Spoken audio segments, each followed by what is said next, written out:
आज हम बात करने वाले हैं सहारनपुर जिले की एक और विधानसभा सीट की। और यूं कहें कि पहले हम इन 6 विधानसभा सीटों की बात कर चुके हैं, तो अब बारी आखिरी जो बची हुई विधानसभा सीट है गंगोह। ये गंगोह भी उत्तर प्रदेश के सहारनपुर जिले का ही हिस्सा है, वहीं की एक विधानसभा सीट है। लेकिन इसकी भी लोकसभा सीट कुछ सीटों के जैसे ही कैराना है, जहां से इकरा हसन सांसद है। और ये जो गंगोह विधानसभा सीट है, ये सहारनपुर जिलों की जो कई सीटें हैं उसकी तरह ही 2012 के चुनाव में परिसीमन में पहली बार अस्तित्व में आई थी। परिसीमन 8 के बाद हुआ और पहला चुनाव 12 में हुआ, तो उसको वैसे गिना जाता है। लेकिन अगर ज्योग्राफिकली इस सीट की बात करें, भौगोलिक रूप से अगर इस सीट की बात करें, तो इस गंगोह के कुछ हिस्से पहले नकुड़ विधानसभा में थे। इस नकुड़ विधानसभा में पहले गंगोह विधानसभा के कुछ हिस्से थे। हमने पहले बात की है इसकी बेहट की, सहारनपुर नगर की, देहात की, हमने बात की है देवबंद की, रामपुर मनिहारन की, रामपुर मनिहारन है ये देवबंद की, हमने इन सब की बात की है। तो जो ये गंगोह विधानसभा सीट है, इसका कुछ हिस्सा पहले इस नकुड़ विधानसभा सीट के अंतर्गत आता था और भी कुछ विधानसभा सीटों के अंतर्गत आता था।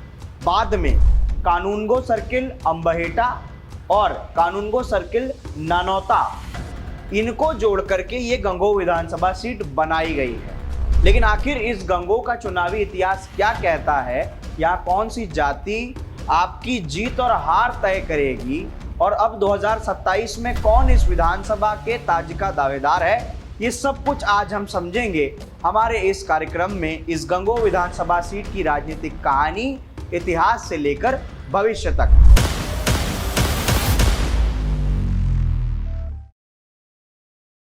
नमस्कार, मेरा नाम आकाश तिवारी है और आप देख रहे हैं डीएनपी इंडिया का खास कार्यक्रम हॉट सीट। दरअसल सहारनपुर जिले की बाकी सीटों की तरह गंगोह विधानसभा सीट में मुस्लिम मतदाता अच्छी संख्या में है। अगर आप यहाँ कोई भी सीट देखें, आप देवबंद देखें, रामपुर मनिहारन, सहारनपुर नगर, देहात, नकुड़, बेहट, सभी जगहों पर मुसलमान मतदाताओं की संख्या बहुत अच्छी संख्या में है।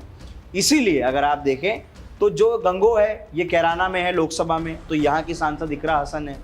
ये सहारनपुर जिला है, यहाँ के सांसद इमरान मसूद है।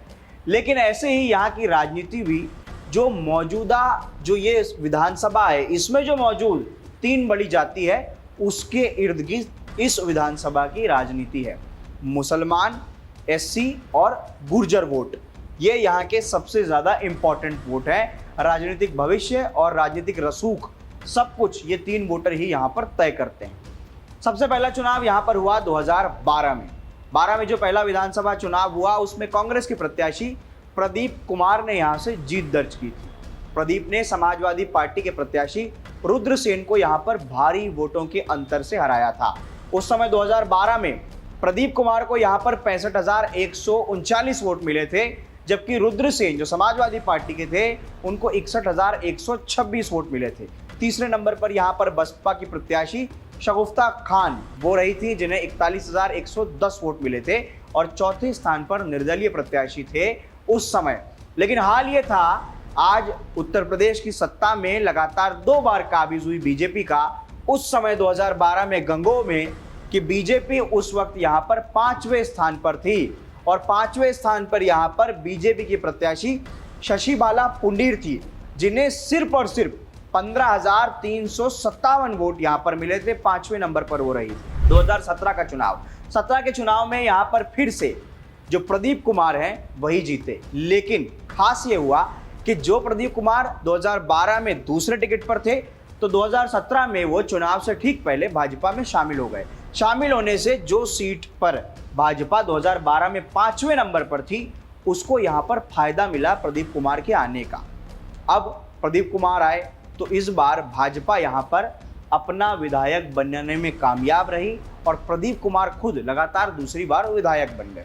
भाजपा का खाता खुला। प्रदीप कुमार को 99,446 वोट मिले, जबकि उनके सामने नुमान मसूद मजबूत दावेदार सेकंड नंबर के उम्मीदवार थे, उन्हें वोट मिले 61,418। नुमान मसूद हारे, प्रदीप कुमार जीते। लेकिन 2019 में इस सीट पर उपचुनाव भी हुआ विधानसभा का, क्योंकि जो 2017 में प्रदीप कुमार जीते थे, प्रदीप कुमार चौधरी, वो लोकसभा के सांसद बन गए 2019 में, वहाँ चुन लिए गए। तो उपचुनाव इस सीट पर हुआ। तो भाजपा ने पूरा समीकरण देखते हुए, जो मैंने आपको पहले ही बताया, गुर्जर, एससी और मुस्लिम, ये बड़ी जातियां यहां पर है, इन्हीं का राजनीतिक रसूख, इन्हीं का राजनीतिक भविष्य इस सीट पर है। तो बीजेपी ने कीरत सिंह गुर्जर को यहां पर टिकट दे दिया। उन्होंने कांग्रेस के प्रत्याशी नुमान मसूद को यह चुनाव हरा दिया यहां पर 2019 के उपचुनाव में। लेकिन अगर बात पिछले विधानसभा चुनाव की करें तो कीरत सिंह गुर्जर का रिकॉर्ड अच्छा देखा भाजपा ने। उन्हें फिर से एक बार टिकट 2022 में दिया, लगातार दूसरी बार टिकट दिया तो पार्टी को फायदा भी मिला और कीरत सिंह गुर्जर यहां से जीत भी गए। लेकिन यहां के अगर मैं जातिगत समीकरण की बात करूं, संख्या की बात करूं, तो जो मैं आपको पहले बता रहा था कि मुसलमान मतदाता बहुत अच्छी संख्या में है, तो यहां पर मुस्लिम है 93,000 की बड़ी संख्या में यहां पर मुसलमान मतदाता है। इसके बाद जो मैं आपको एससी मतदाताओं की बात कर रहा था, करीब 50,000 है। एक आंकड़ा 47,000 बताया जाता है, लेकिन 50,000 के लगभग एक अनुमान है कि यहां पर दलित मतदाता हैं, उससे अधिक भी हो सकते हैं। गुर्जर मतदाता जिनकी हम बात कर रहे थे वो यहां पर 30,000 के लगभग बताए जाते हैं। कहा जाता है कि 30,000 यहां पर गुर्जर मतदाता हैं इस सीट पर, यहां गंगोह में। इसके अलावा सैनी यहां पर मतदाता हैं जो 10-12 हज़ार बताए जाते हैं। मौर्य मतदाता यहां पर है जो सैनी और मौर्य मिलाकर के 19,000 बताए जाते हैं। और यहां पर राजपूत बताए जाते हैं 15,000, 12,000 ब्राह्मण और कश्यप यहां पर 14,000 से अधिक बताए जाते हैं। ये यहां का जातिगत समीकरण। लेकिन अगर अगले चुनाव में हम दावेदारों की बात करें, 27 में दावेदारों की बात करें, तो स्वाभाविक है कि कीरत सिंह गुर्जर जो यहां पर अभी मौजूदा विधायक हैं लगातार 2 बार से, वो एक दावेदार हैं। इसके अलावा दावेदार नुमान मसूद भी हैं जो लगातार चुनाव लड़ते आ रहे हैं, सेकंड पोजीशन पर हैं। और एक नाम इंदर सैन का सामने आता है। ये यहाँ का जातिगत समीकरण और यहाँ के नेताओं की आगामी चुनाव की दावेदारी है।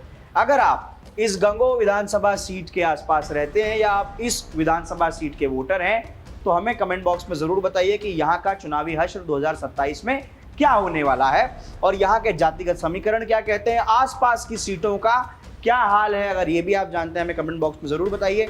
तब तक के लिए मैं आकाश आपसे ले रहा हूँ विदा। आप देखते रहिए DNP इंडिया।